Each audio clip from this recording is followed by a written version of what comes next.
Hello, everybody. Welcome to today's episode of the Locked On Pistons podcast. As you can see, we are joined by Jack Kelly, who has gotten the amazing treatment from the Detroit Pistons, flying in, getting to see all these games, getting to see Detroit for the first time. We're going to talk to him about his experience and how well the Pistons are playing. Today's episode, Locked On Pistons podcast. Let's go.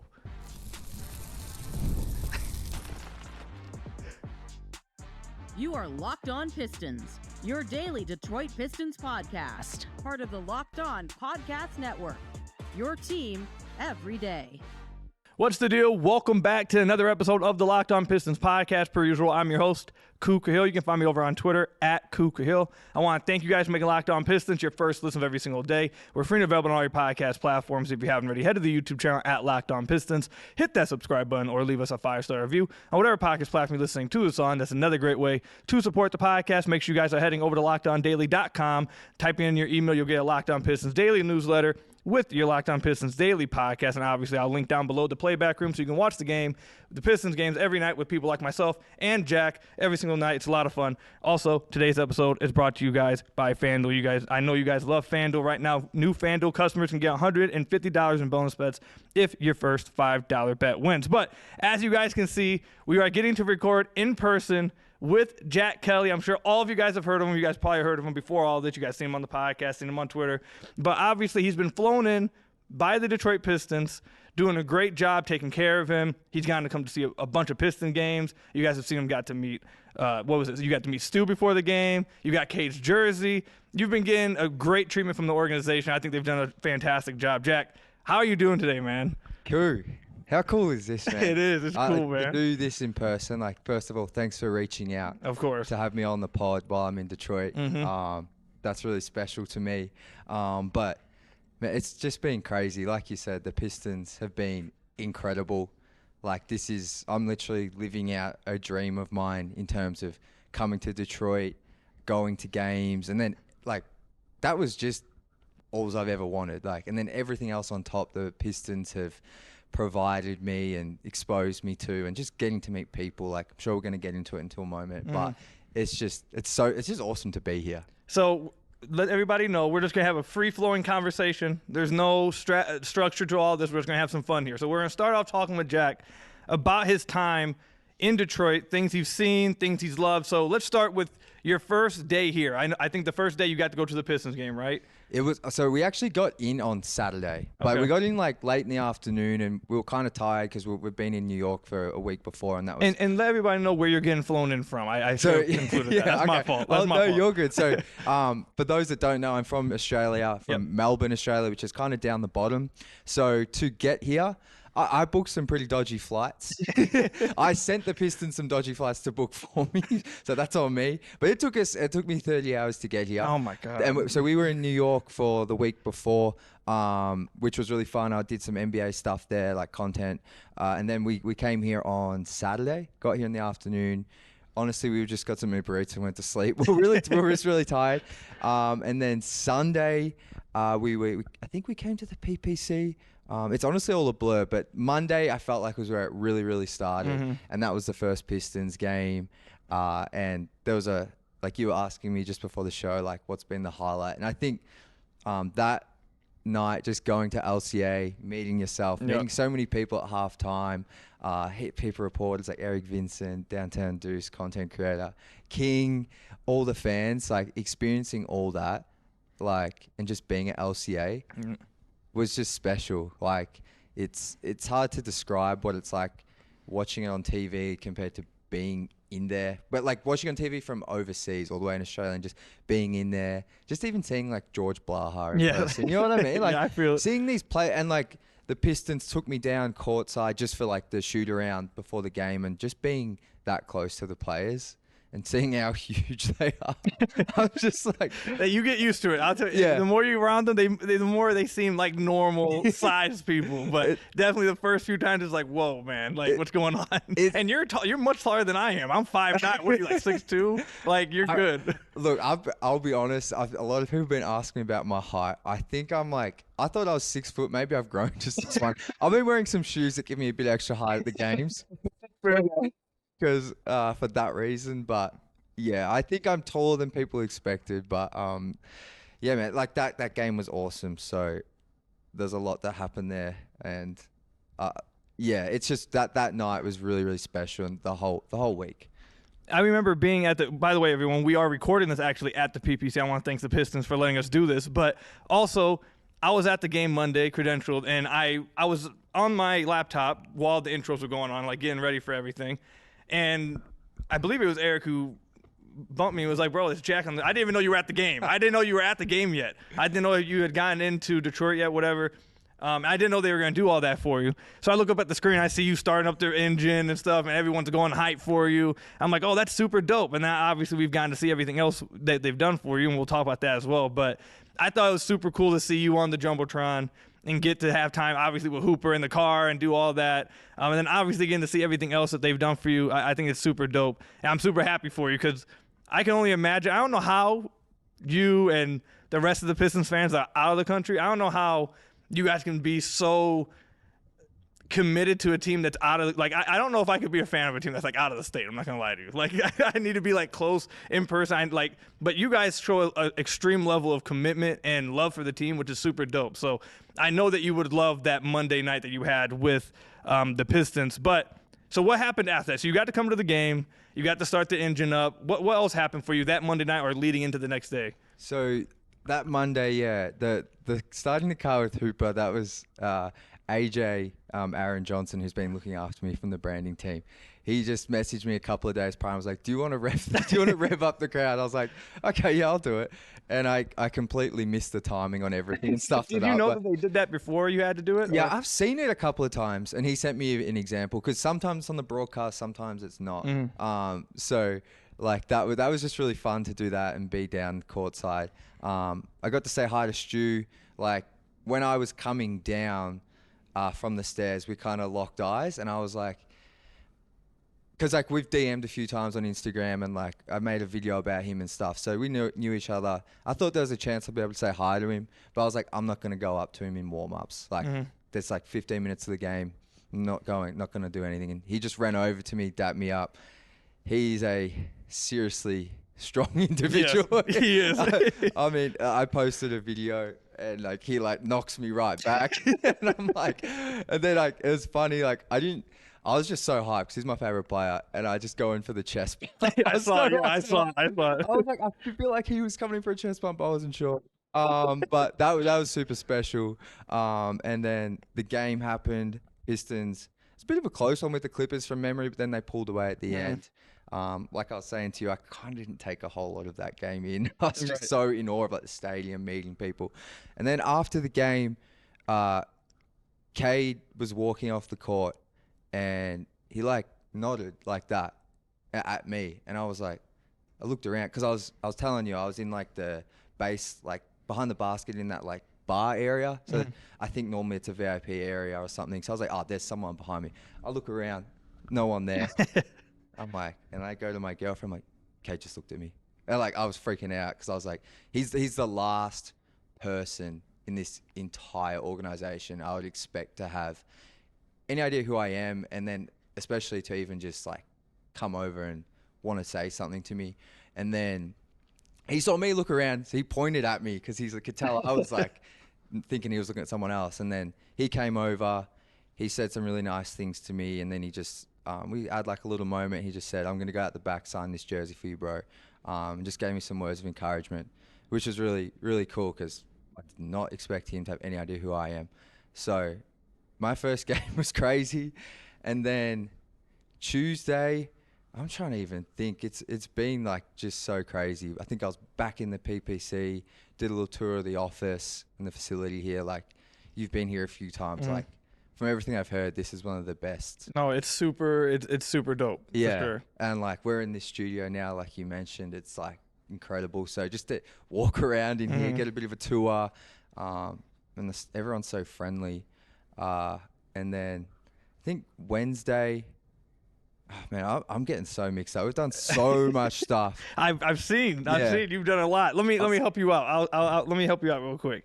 So obviously you said the first game was like the best part of your experience so far. That's about the Pistons. Before we move into, because I do want to talk obviously about the Pistons riding this crazy hot streak, this 8-game win streak, looking to try to get to the 4th seed damn near. So the Pistons aside, what has been your biggest takeaway so far about the city? Like, I'm going to take a guess and say the first thing you're going to say is how cold it is. It's like, have you been adjusted to how cold it's been? So, you know what? It hasn't been too bad. Okay. So the first day we actually got, I think that was the Saturday. Or Sunday when I woke up, it was like, in my temperature, it was -4 Celsius, which I've never experienced. It's never been that low? Not that I'm aware of, especially during the day when the sun's out. So I already experienced the coldest day of my life in Detroit. But since then, it's actually been... It's gotten better. Yeah, like the snow's like kind of... It's melting away, yeah. Exactly. So the weather's honestly been fine. It was colder in New York for that week I was there. But the biggest takeaway is the people. Like, everyone is so warm, welcoming, and just like really genuine. Mm-hmm. Like, it's just been... Every like especially at LCA, but even just like Ubers, like obviously around the Pistons office, everyone is so nice, man. I can only talk from my experience, but the people, it's just been incredible, and getting to experience like the Detroit culture a little bit, like it's just been so good. Like that's my biggest takeaway, people easily. I think that's probably one of my favorite things about you being able to come to Detroit and seeing the team in person is that, you know, sometimes there's people say some off the wall type of things that haven't been to Detroit, and a lot of people who've been here have said that, like, you know, this is like it's not what you think. It's like it's way better than that. You need to come experience it. The culture's great. The people are, like you mentioned, are genuine, super cool. So I'm really happy that you've gotten to experience that and seen just how real Detroit is and the culture of Detroit. I know you mentioned before we started recording that you're going to be going and doing some other things tomorrow, now that you got some, you know, free time to go visit some things. But I hope you get to enjoy a lot of other things, check out some restaurants. I know you tried the Coney dog. What I'm going to suggest for you to do, try some Detroit-style pizza before you leave. Get some Jets pizza. That's my favorite. I'm sure they have some other suggestions, some like... I forgot. I got Buddy's Pizza. Oh, okay. How'd you feel about that? We got it takeaway, I'll tell you a funny story. Oh, God. I think this was on Wednesday before the game. We were ordering it for lunch, Uber Eats, because we were all over the place. And we had 2 hours until the game. Ordered it on Uber Eats. It got to like 45 minutes and it still hadn't come. And then we got a call after like an hour from the Uber driver, and he goes, I'm the third delivery driver to come pick up this order, and they're saying it's still going to be like another half an hour. I'm like, what do you mean? And then he's like, they've given that order to other people. So it got stolen twice before it got to us, but the pizza was incredible. I would suggest, so you liked it a lot? Yeah, the deep dish. Is that what you call it? Yeah. Yeah, like it was so thick, it was square. Yes. I just got like pepperoni because that's like my favorite pizza. Yeah, same here. Like, unbelievable. When the game tips off, the NBA action is just getting started, and there's no better place to get in on it than with FanDuel, America's #1 sportsbook. With FanDuel, you can place live bets throughout the game, so even if you missed the opening tip-off or want to bet on a fourth quarter comeback, you can stay in on the action. And if you're looking for a bigger payout, you can even combine your live bets into a same-game parlay. I've told you guys many times I started using FanDuel a few years ago. I haven't stopped using it since. It's super easy to use, super self-explanatory, but most importantly, obviously, it's super fun to use. Right now, new FanDuel customers can get $150 in bonus bets if your first $5 bet wins. Just visit FanDuel.com to join today. That's FanDuel.com for your shot at $150 in bonus bets. Make every moment more with FanDuel, the official sports betting partner of the NBA. So this is crazy for everyone watching this. Until like 2 years ago, I had not tried Buddies, and I've lived around here for like 20 years. I had not tried Buddies until like 2 years ago because the only pizza I tried that was like Detroit style was like Jets, and I absolutely love Jets. But I tried out Buddies, and Buddies is really good. I'm happy that you got it fresh. That they didn't, they ended up getting you a new one because you wouldn't have been able to get the peak conditions of the Buddies pizza until then. But I hope you have a good time tomorrow going through Detroit. You got to let everyone know what like you check out, places you try out, all that kind of stuff. I'm glad you're enjoying it so far, man. It's super dope what the Pistons have done for you. But let's move into how the Pistons have actually been playing. So right now, as we're recording this on the 28th. I should have known that. It's the Luca's birthday, the whole rare day in the month, whatever. Recording this on the 28th, and the Pistons are currently on an 8-game win streak. You got, I just looked, I saw Cade's 9th in the MVP ladder on NBA.com. You got Asar playing great. You got JD playing the best of his career. You got these guys playing the best Pistons basketball since 2008 when Chauncey Billups, Rip Hamilton, all these guys were part of the team. You've gotten to experience some of the games in person. How do you feel about how the Pistons are playing at this moment? It's crazy. It's actually crazy. Like, you being at the games, you can really sense the vibes. One of the things I've loved, where I've gotten to watch most of the games so far, is right down near the Pistons bench. Mm-hmm. And you see them, like, and I say this in a positive way, they're like smiling, laughing, talking to each other on the bench. I even see the assistant coaches laughing during the games. And it's not necessarily because they're like in a blowout game. Like, you just really can feel the vibes when you're there and you're able to sit close or wherever you are. And to see them... Sorry, guys, I had to get some water. No, you're good. And to see them be able to have that fun and it be in the midst of like the best stretch I've ever seen as a fan since 2012. It's incredible. Like, I can't... So I actually, with this trip, I actually kind of picked this time to come because I wanted to be here for when they were in town for a few games at least. But if you had told me when I was coming here after the All-Star break, they'd be on an 8-game winning streak with real potential to get to a 10-game winning streak. It's like crazy. I think we spoke early in the season or definitely in the off-season about expectations and that kind of thing. And I know they've been blown out of the water for everyone, but this is just on another level. It's been, I mean, you said it. They've blown expectations out of the water. I mean, Trajan before the deadline spoke about on Pistons Live that he didn't even expect the team to be this good yet, that they are way ahead of the schedule. And I think the best part, I've said it on the podcast a few times, and you can chime in, the best part about it is being led by the young guys. It's being led by guys who are homegrown talents, from Cade to Asar to JD, and J.I. was even playing well before he went down. And Stu's playing the best brand of basketball I think of his career so far. So this team's peaking at the right moments. What have you liked from them specifically on the court? I've pointed out a few times the last few days. They've proven they can go and win a 148 game where they have an offensive shootout. The following night on a back-to-back, the game you were talking about you went to, they win a defensive battle against the Clippers. And then they come out and they beat the defending champs the next game. So, like, what have you seen on the court that's been different or that has maybe changed? Or what do you think is leading them to the success right now?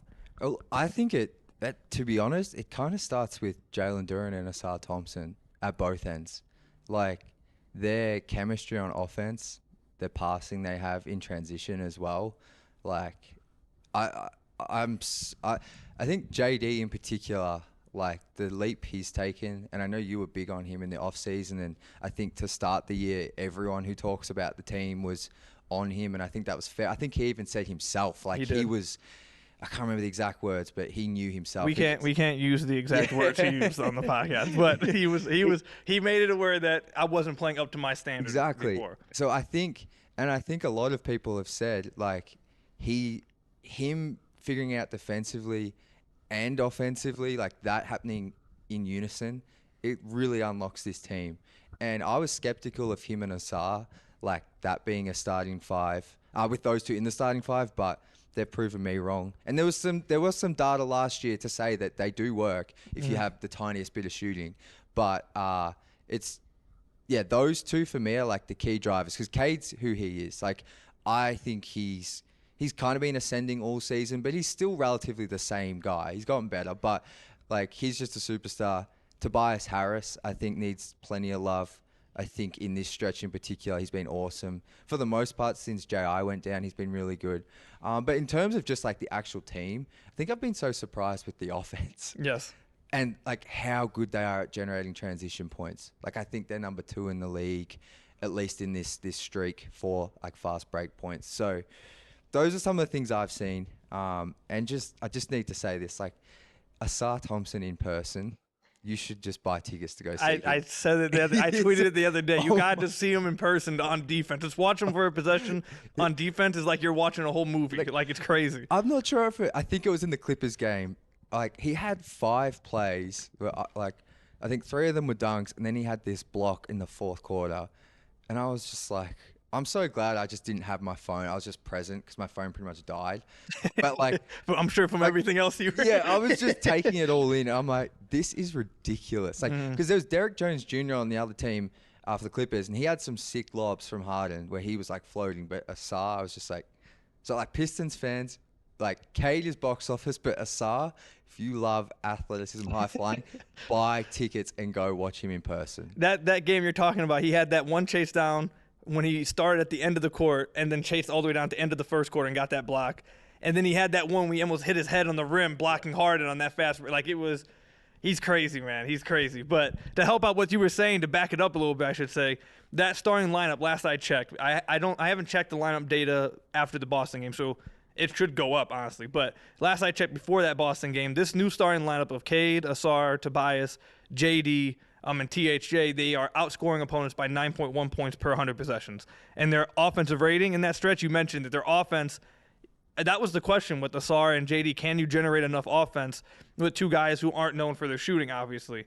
And they have a 118.1 offensive rating, which would be around like a top 7, top 8 offense with that lineup. And then the defense, like you mentioned, it's both. I mean, I think both ends are feeding into each other, kind of helping them, really play well. The defense is getting stopped so they can push it in transition, play fast. Cade, I know a lot of fans at the beginning of the year wanted Cade to play a little faster, speed it up a little more. And now that he's playing with a fully healthy Asar, who isn't even playing 30 minutes yet, a healthy Asar, a JD running in transition, they're getting buckets off of that. You got Malik Beasley, who's fantastic in transition, but maybe not as a finisher like most people would think, running wing to wing, having that gravity as that shooter. They're finding ways to really make stuff happen. Same thing with THJ. This team is really finding ways to generate good offense with, I guess, unorthodox type of lineup. Like most teams in the NBA now have, some even have 5 out shooting and at least 4 out, 1 in kind of stuff. But I think you mentioned it, the playmaking between the two with Asar and JD, it's creating advantages for everyone on the floor, and they're playing great, man. I think we have to ask you, though, about the Boston game. Look, guys. We had that one episode right after the game where, like I said, it was just pure emotion, like trying to get hype with you guys. Like, hey, they won. This was dope. Let's, this is the year, blah, blah, trying to be energetic with you guys. But one episode removed, I'll be honest with you. I said in the episode before the Celtics game, listen, they're probably not going to win. It's the NBA champs. And if they do lose, don't go out here and say, oh, the winning streak was fluke. The season isn't all that it was. They lost to Boston. Like, Boston's the champs. Like, everyone loses to Boston. Like, it's okay. Just temper your expectations. They didn't just go and win. They took B to A on the Boston Celtics. What did you think of that game as you were watching it? It was crazy. Like, so I think I was telling you before, I had in the first half, I was sitting like in the middle of the court, had a really good view. And the Pistons started well, but the Celtics brought it all the way back at the half. And I kind of thought this is going to be a close one the whole way. I was probably... My girlfriend's very optimistic. She's always positive. She's like, they're winning. I was like, if there's one game I'm probably the least confident about that I'm here, it's the Celtics. For good reason. I mean, that's the NBA champs. They present matchup problems for any team in the league. Exactly. And like you mentioned, like they can play 5 out. Porzingis, for me, was like the biggest key. Like if you can limit him, I feel like they actually had a shot. And from memory, he didn't play very well. He didn't have much of an impact because he's that stretch 5, which we've seen not so much recently, but definitely early in the season hurt the Pistons. But that game was just incredible. Like, even when the Celtics were making their run, as soon as Asar Thompson was on Jason Tatum, like, that was just fun to watch in itself. Like, Tatum, I think, had almost 3 turnovers in a row with Asar on him. And it's like, have you seen that thing where Kawhi's checking in and LeBron's at the free throw line? I think it's in like 2014 finals. He's like, damn it. Yeah. Like, I feel like that Asar's getting to those levels because Jason Tatum, like, in that first half, he was cooking whenever Asar wasn't on him. So, but that game was just crazy. To win by 20, like, I remember looking up 4 minutes to play and they've got, because I went to a Motor City Cruise game the night before and they had in this guy on the Celtics. He was playing for their G League For team. real? Yeah. And he actually hit a game winner. So shout out. I forgot his name, but I was like, oh, wait, they've given up. They've given up, and there's like 4.5 minutes to play. I didn't know that. That's crazy. So, and like, just to beat them by 20 points, like starters in the whole time, like that by 20, like you said, complete BTA. Complete BTA. It was. It was just, I think the NBA, that woke up the NBA for sure. Like I've now seen the Pistons on First Take. Like I can't remember that apart from when coaches are fired. So that was an incredible game. And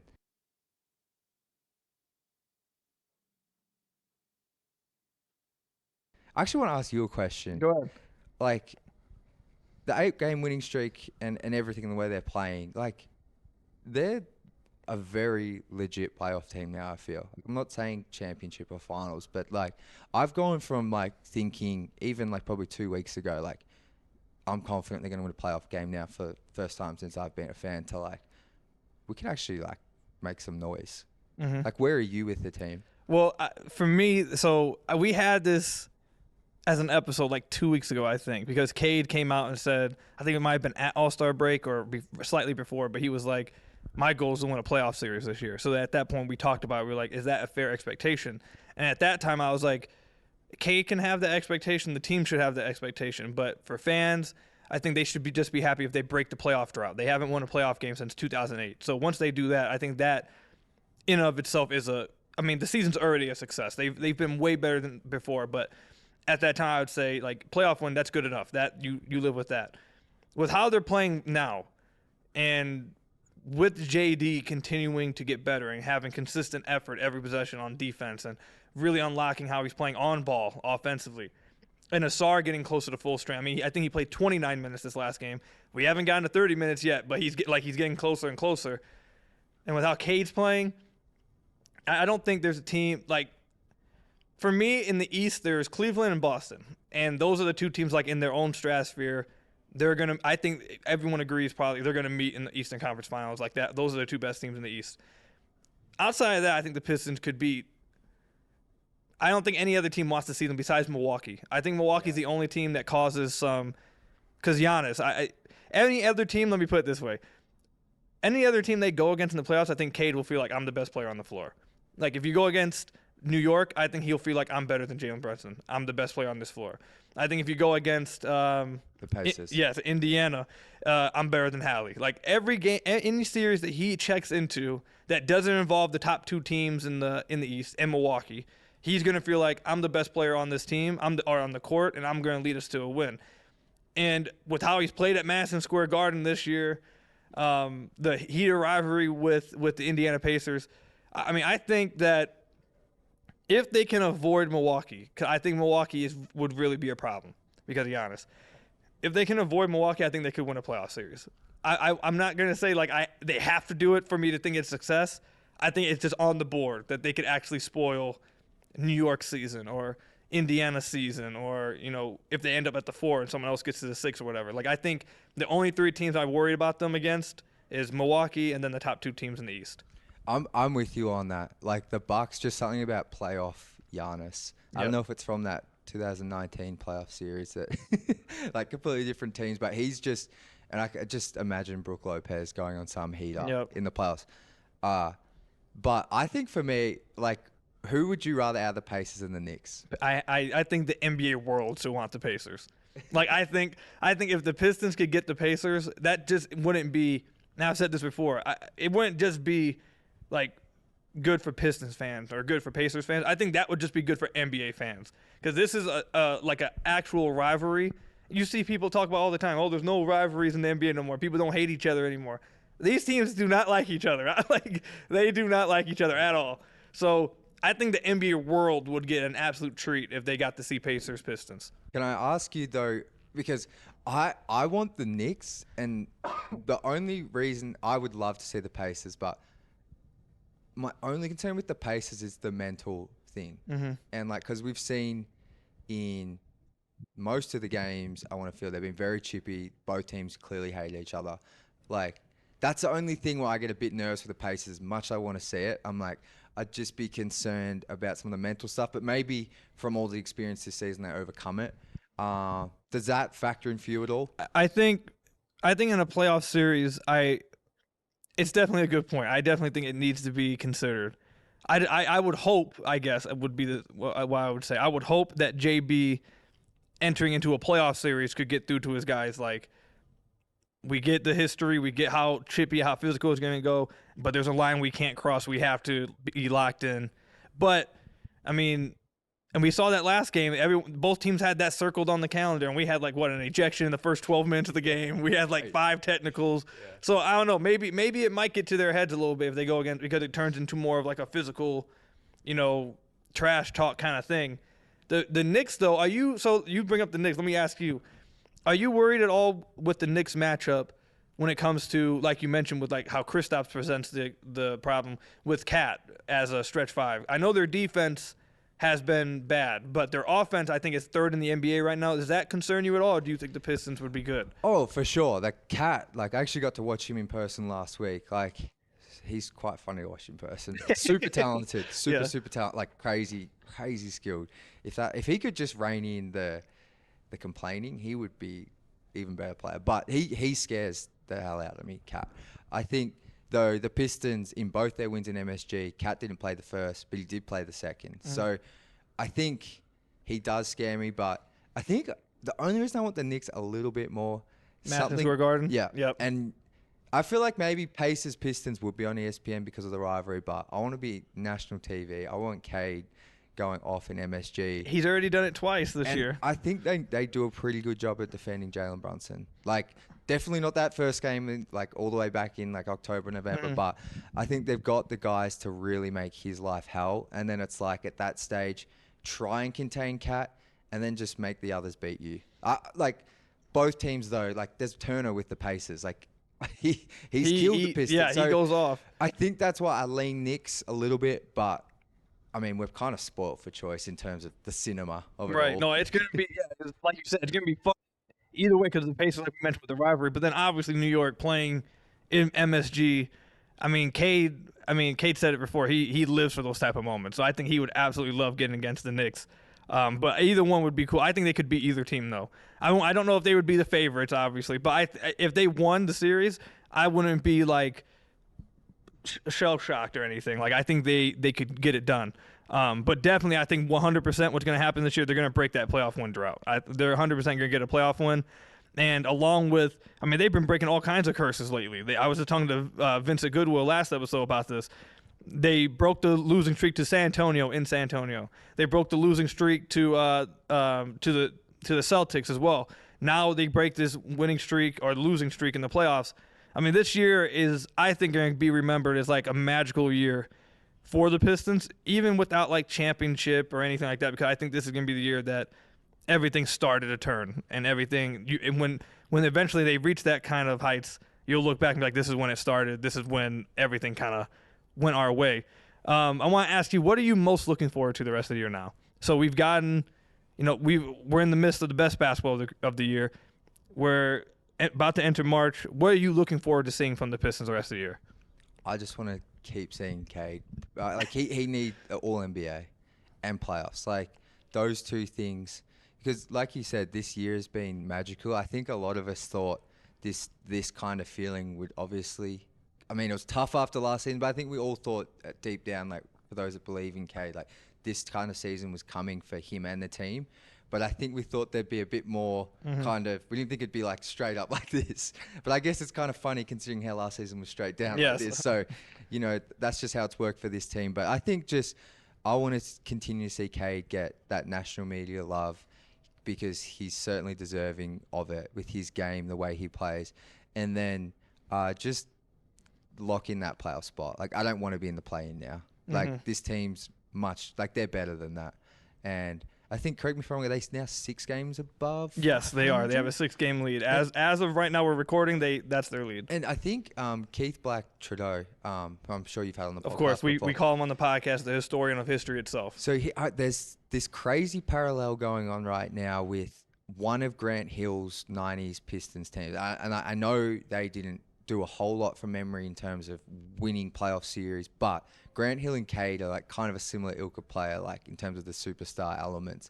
And I think there's this parallel going on where like Grant Hill's first All-Star season or something was the exact same as like Cade's in terms of record. And they both, after the All-Star break, went on this massive win streak, and the team ended up winning close to 50 games. So I just wanted to shout Keith out for that, because I'm going to try to dig it up and retweet it. I've seen it too. Have you seen it? Yeah, I have. It's like actually spooky. after like, I think it was like after 41 games, same exact record. After 50 games, same record. The stats look very similar. And then entering out All-Star break, like you mentioned, same one. Like it's honestly scary, like how like identical it is going into the. I think both of them are year 4 too. I think it was the exact same across the board. It's crazy. It's crazy. So I know that kind of, I've got a bit off topic there, but I think like that's kind of the season this team is having and Cade's having. So just want to keep seeing him do his thing, and this team. You know, I'm not sure if they win 50 games. I think that's probably a bit much, but, you know, definitely above 500 and cement something in that 4 to 6 range. I mean, just to remind everybody, 24.5 games was their over-under before the year by FanDuel. 24.5.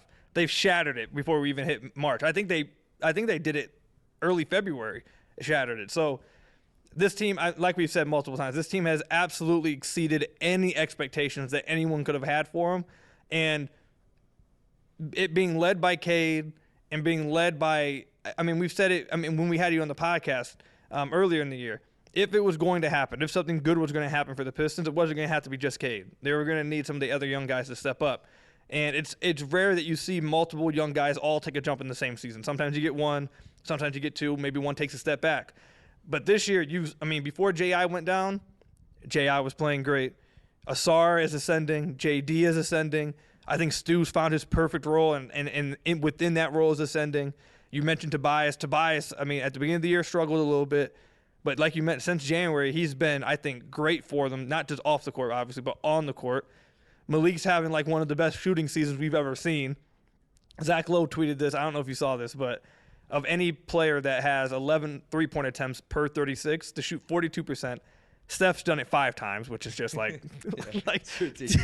dude, did you see his 56-point game yesterday? I missed it, but I saw people tweeting about it. He's crazy. But Steph's done it 5 times. The only other person to do it once, Malik Beasley this year. So he's having a great year.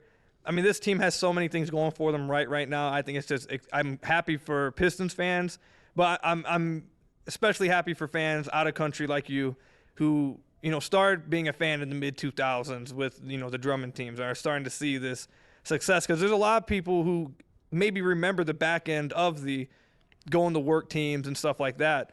You guys haven't gotten to experience that at all. So well, that's one of the funny things. So since I've been here, like, obviously, like, people from the Pistons Twitter community know my story a little bit more, but when I've just met, like, actual Pistons fans, they're like, so why'd you start following the team? And I'd say Andre Drummond and tell them that, and they're like, so not the going to work team. Yeah, exactly. They're like, that's the team for a lot of people that I've spoken to, I've come across. Like, obviously old people have the bad boys, but yeah, it's just been funny talking to people and how much I know, because I know how much that going to work team means to like basketball fans in Detroit and Pistons fans, but to me, I don't really have a relationship with that.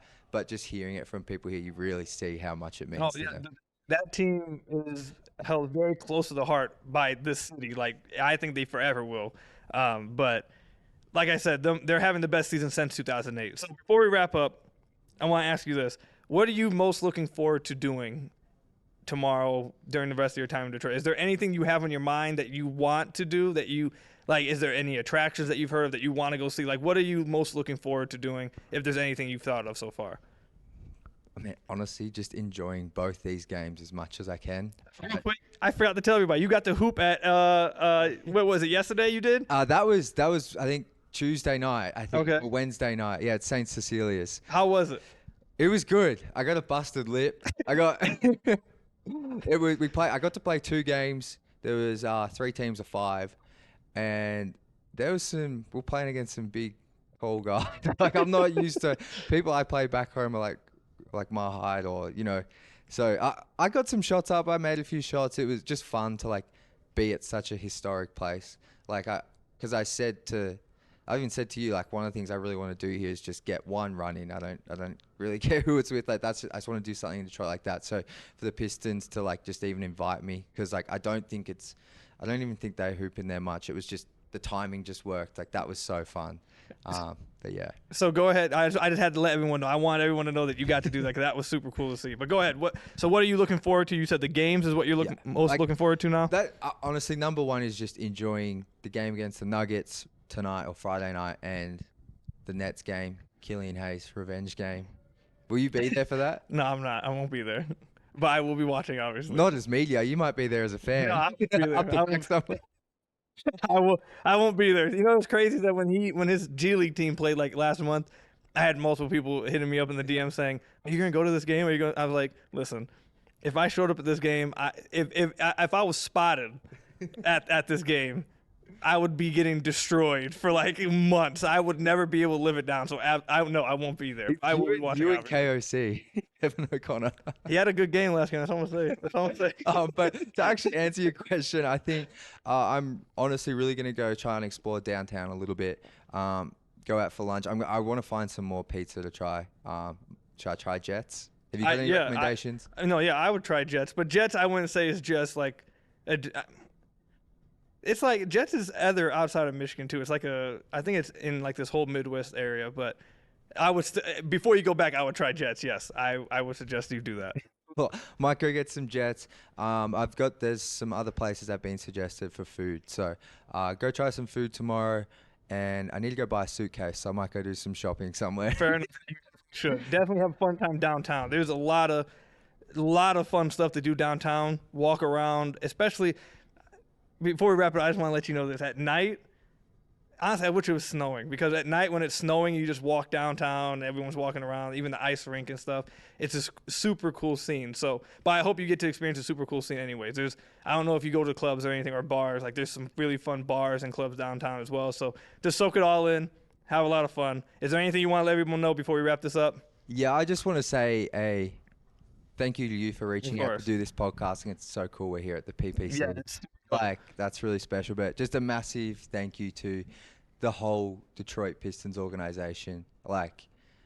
Especially the social branding and marketing team for making this happen. I truly have got to live out a dream of mine. I've still got a few more days, but I just want to shout out Bilal, AJ, Tamar, and the rest of the social team for making this happen. I want to shout out Mike from the comms team and PR team for looking after me and allowing all this to happen. And I've just had the most incredible time. So it's a huge thank you to the Pistons for making this. So I want to thank you, obviously, for agreeing to come on the podcast, man. Finally getting to meet in person. We met in person at the game, but then being able to record in person, super dope. I want to thank, obviously, the Pistons, Mike, for letting us come here and record and everything. Obviously, the Pistons have done well by you. Absolute shout out to the Pistons for treating you so well and allowing you to have the full Detroit Pistons experience. It's been super dope, but appreciate you coming on the podcast, man. Again, thank you, Pistons, for letting us record in here. This has been super cool. But I hope you have a great rest of your time in Detroit. And you mentioned it's a 30-hour flight. No. I'm letting you guys know right now I could not do it. I would pass out and maybe never wake up if I had to be on a plane for more than 5 hours. I can't do it, bro. I just can't. So good luck on your flight, man. Thank you guys for making Locked On Pistons your first listen of every single day. Free and available on all your podcast platforms. Hit that subscribe button on the YouTube channel. Leave us a 5-star review, whatever podcast platform you're listening to this on. I'm Koo. That's Jack. You guys can follow him on Twitter. Let everyone know where they can find you. I should have shouted that out earlier. No, you're good. Just at Pistons_Jack everywhere. I'm pretty sure it is. So appreciate any of your support. Great content from Jack on Twitter and IG. Make sure you guys go check him out. But until next time, I'll see you guys later. Stay safe out there. Thank you guys for watching. Until next time, peace out, everyone.